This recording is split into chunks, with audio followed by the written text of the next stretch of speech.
station that stays on top of the news all day, every day. We are like no other. First of its kind in Ibadan, constantly on the green, giving you the best of broadcasting 24 hours. Agidigbo 88.7 FM, the people's voice.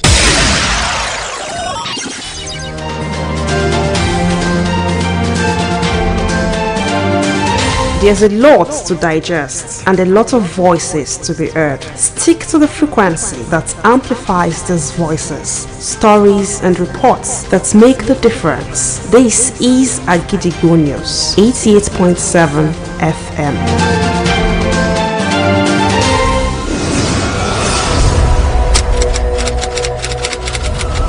This is Kunle Amzat's studio.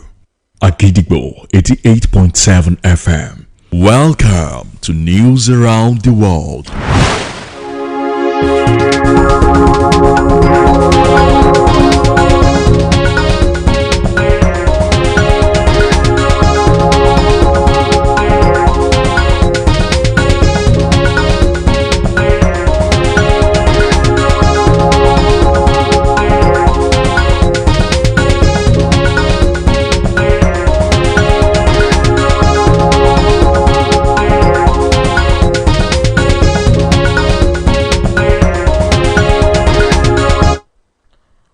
Good evening to you and you're welcome to News Around the World on the most listened to radio station Agidigbo 88.7 FM Ibadan.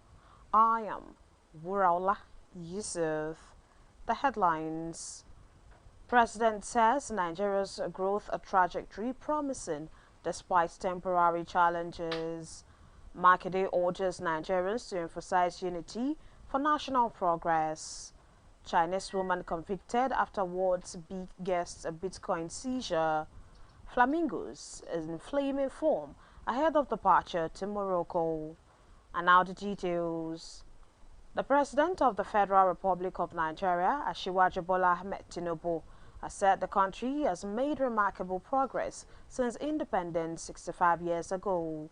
In his Independence Day broadcast, the President said growth has been recorded in healthcare, infrastructure, technology, aviation, and defense.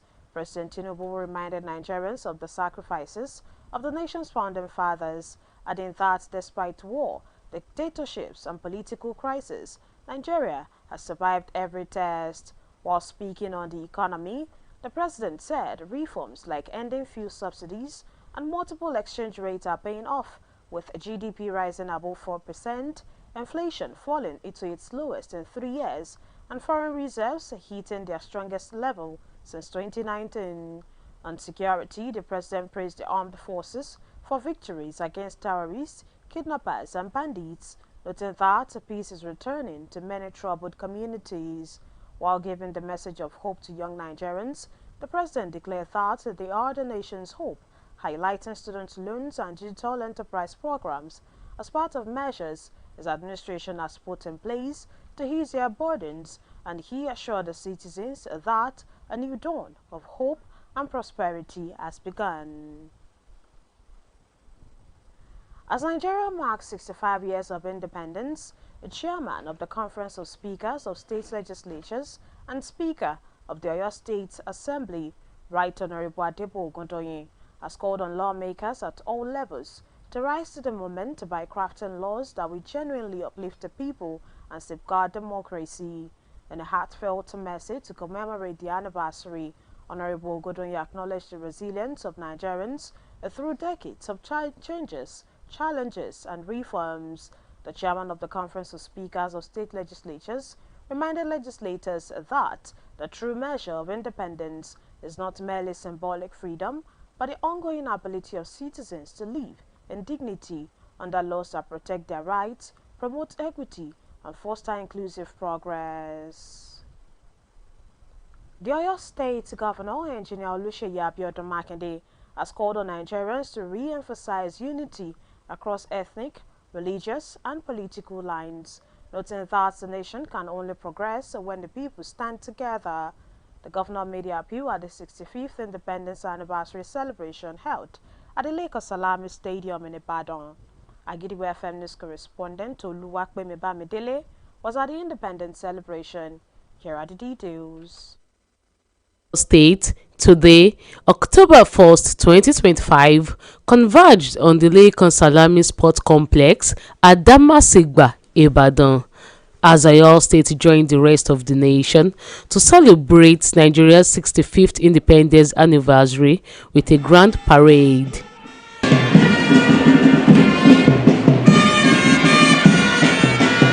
As early as 8 a.m., school children, voluntary organizations, top government functionaries, and political office holders were seated, ready to participate in the day's activity.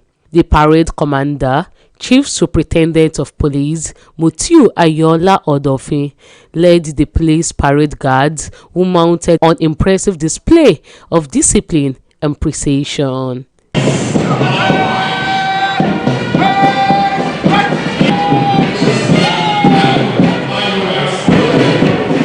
The guard of honor was inspected by the governor of Oyo State, Engineer Oluseyi Abiodun Makinde, represented at the event by his deputy governor, Barrister Bayo Lawal. Standard officer topped up the ceremony with salutes, while civilians also paid obeisance to the guards.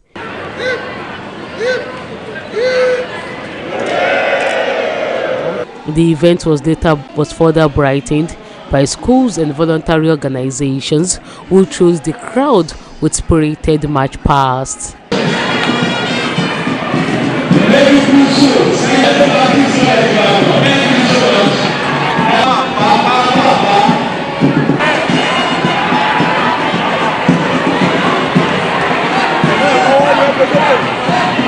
In his remarks, the Oyo State Governor, Engineer Oluseyi Abiodun Makinde, noted that this year's celebration is a reminder to keep hopes alive, and he urged Nigerians not to be discouraged but to ignite their hopes and pursue them with determination. We must stand united so that we can make progress in Nigeria. And so the theme is apt at this point in time in Nigeria. We must put hope alive. We must not be despondent. Our hope must be well ignited and well pursued. Governor Makinde, while congratulating Nigerians for witnessing another milestone in the nation's history, he described the Independence Day as a privilege to reflect on freedom in all its forms. Those tendencies that divide us must be suppressed and lift up the tendencies that unite.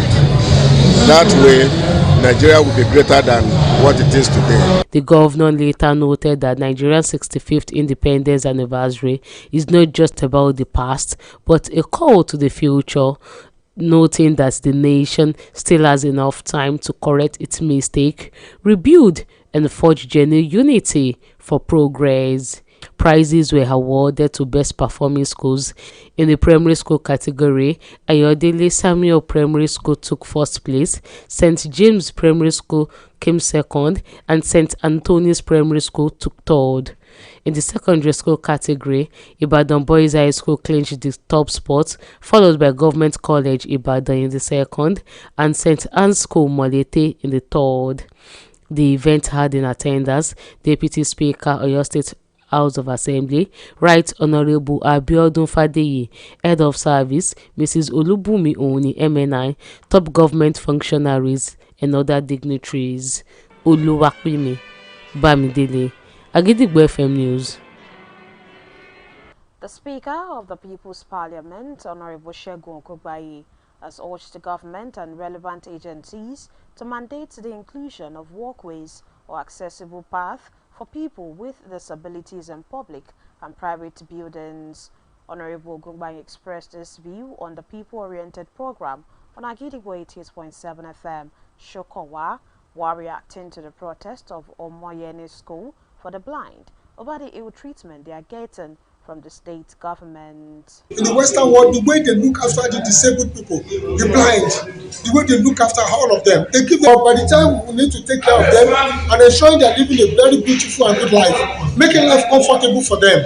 We don't see it as a point of duty to really do that for them. So it's quite pathetic seeing these blind people coming out and making all these cases for themselves, begging government to look after them, begging the people to ensure that they are well taken care of. So it's very pathetic. I wish the government could act very well. The Speaker of the People's Parliament also emphasized that while there are limitations to defending one state, it is essential to do so with loyalty and patriotism, while highlighting that a country doesn't exist in vacuum. And lastly, speaking on the President's speech on Independence Day, the Speaker encouraged citizens to take pride in their country and defend it positively. Without mincing words, the grand finale and recitation of Arabic poems by over 184 students and 15 finalists was a resounding success, as the Allah is pleased with them and they are pleased with him group brought the curtains down on its poetry competition at Wuraola Central Mosque, Ibadan. The event, themed in loving memory of companions and their virtues, was a celebration of the companions of Prophet Muhammad and their virtues, with participants from southwestern states showcasing their flair for Arabic language poetry. Agiribo FM correspondent Zainab Wahab and Badmus Bolanli, live at the Arabic grand finale, bring the details. The Allah is pleased with them and they are pleased with him group today organized the finale of a poetry competition at Wuraola Central Mosque in Ibadan to honor the companions of the Prophet and their virtues. The head of the planning committee, Dr. Dawood Abdulbaki, in a speech, expressed joy over the success of the event, over the essence of events like this to bring about the remembrance of Prophet Muhammad's companions, also praising the participants for their flair for Arabic language poetry.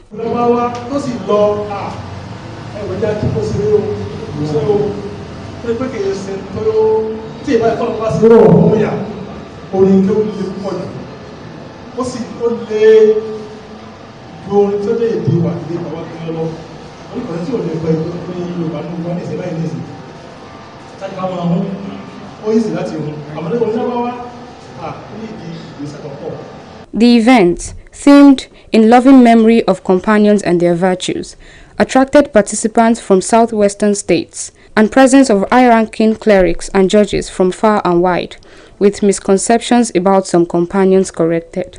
Participants recited their poems in Arabic language and gave a summary in their native languages in praise of the companions, drawing appreciation and appraisals from the audience.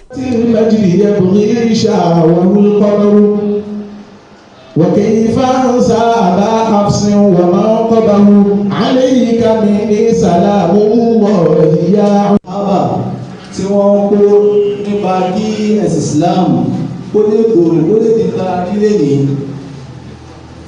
fún délé mú wá kọrin tí mo fi yin àwọn sọ̀hábà náà láti lè fi mọ rírì ìgbìyànjú wọn tí wọ́n lọ sójú ọ̀rẹ́ sí Ọlọ́run bá àlejò ọlá. ولسن سنة مصطفى من وحدا دور الكلام أسوقها لتنام من هذا المكان والعلا ما أجودا أعني الأحب إلى النبي محمد أعني الذي بالحق دوما أسندا.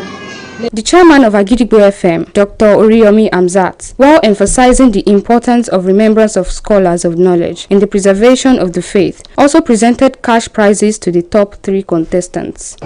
Àbí àwọn àgbàlagbà ẹ̀yin àpá wa eléyìí tó jẹ́ nǹkan ọ̀tún ó yàtọ̀ sí Quran competition tá a ti máa ń rí tẹ́lẹ̀ a lè lérò pé yóò tún tẹ̀síwájú ni bí a ṣe bẹ̀rẹ̀ yìí. In separate interviews with Agiribo FM, contestants and prize winners appreciated Allah and the organizers for the platform and privilege to showcase their talents.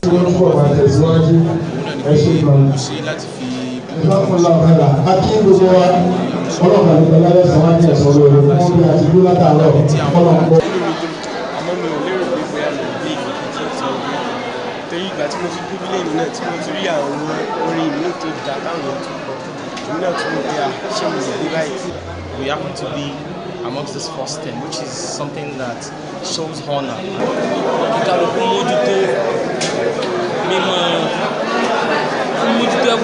The group further announced plans to compile all contestant submissions into a book. The event had in attendance of the proprietor Institute of Arabic Elekuro, Dr. Abdusalam Olaiwola, the director of Al-Madani College, Dr. Najmuddin Agoluaje, Nakomyo Exco, Alhaji Afolabi, amongst others. Zainab Wahab, Agidigbo FM News. And now it's time to link up with our United Kingdom studio for the foreign news. News from Kuliamza studio, Agidigbo FM, United Kingdom. I am Olushola Damilola. A Chinese national has been convicted following an international fraud investigation which resulted in what is believed to be single largest cryptocurrency seizure in the world. Zimi Jian, 47, also known as Yadi Zhang, pleaded guilty on Monday at Southwark Crown Court. Between 2014 and 2017, Qian led a large-scale scam in China which involved cheating more than 128,000 victims and storing funds in Bitcoin assets. However, the Metropolitan Police has recovered Bitcoin worth more than £5 billion in current prices. According to the police, she fled China using false documents and entered the United Kingdom, where she attempted to launder the stolen money by buying properties, although she currently bought 2 properties in Dubai worth more than £500,000. She will be held in custody ahead of her judgment, which will take place on 10th of November 2025. A British tourist is facing the death penalty for allegedly attempting to smuggle a suitcase full of crystal meth out of Thailand. George Wilson, 23, from Buckinghamshire, is said to have received 9.15 kilograms of methamphetamine from another Briton at a hotel in Bangkok on Monday evening. Authorities swept on the hotel room and arrested the boy. Police officials said they have been tracking the suspect for a number of days following intelligence gathered from their movements. However, the British tourist has been held in Thailand custody. And that ends the news from Kuliamza studio at Gidigbo FM, United Kingdom. I am Olushola Damilola. You're welcome back. And now we shall also be linking up with our United States of America studio for the foreign news. News from Kunle Amzat Studios at Gidigbo 88.7 FM, United States. I am Tosin Sonya. First, the headlines. U.S. government shutdown begins as partisans division rules Washington. Mexican immigrant dies a week after Dallas ICE shooting, marking second detainee death. The details.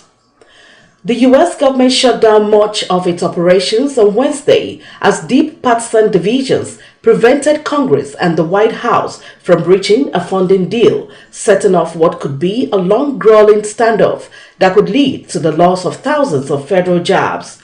There were no clear paths out of the impasse, while agencies warned that the 15th government shutdown since 1981 would halt the release of a closely watched September employment report, slow air travel, suspend scientific research, withhold pay from U.S. troops, and lead to the furlough of 750,000 federal workers at a daily cost of $400,000. President Donald Trump, whose campaign to radically reshape the federal government is already on track to push out some 3,000 workers by December, warned congressional Democrats that a shutdown could clear the path for more job cuts. A Mexican immigrant wounded by a sniper in a shooting at a U.S. Immigration and Custom Enforcement field office in Dallas, Texas, last week has died in his injuries, according to an ICE official, making him the second detainee killed in the attack. The U.S. Department of Homeland Security identified the deceased man as Miguel Angel Garcia, 31, who media accounts say was a house painter who came to the U.S. as a child. Another immigrant from El Salvador was killed at a scene of the September 24 attack, his wife said. A third victim from Venezuela remains in the hospital, according to media accounts. That ends the news from Kole Amzat Studios at Gidigbo 88.7 FM, United States. I am Tosin Sonya. Thank you for listening. Good evening.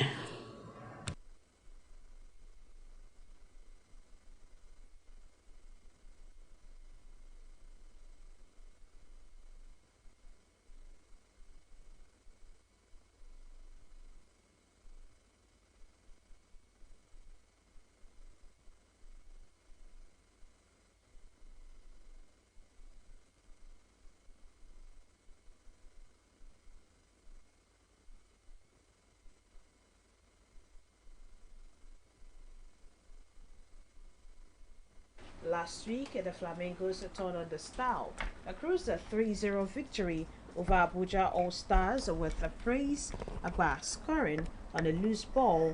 Olamide Olariwaju converting from the penalty spot, and Zainab Raji adding a thundering third as soon after the break.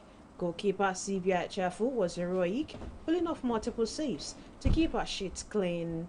Earlier, the friendly against Josiah Academy went 2-0 thanks to a Chizo Mwachiko brace inside the opening 10 minutes before the Evans forced an early halt.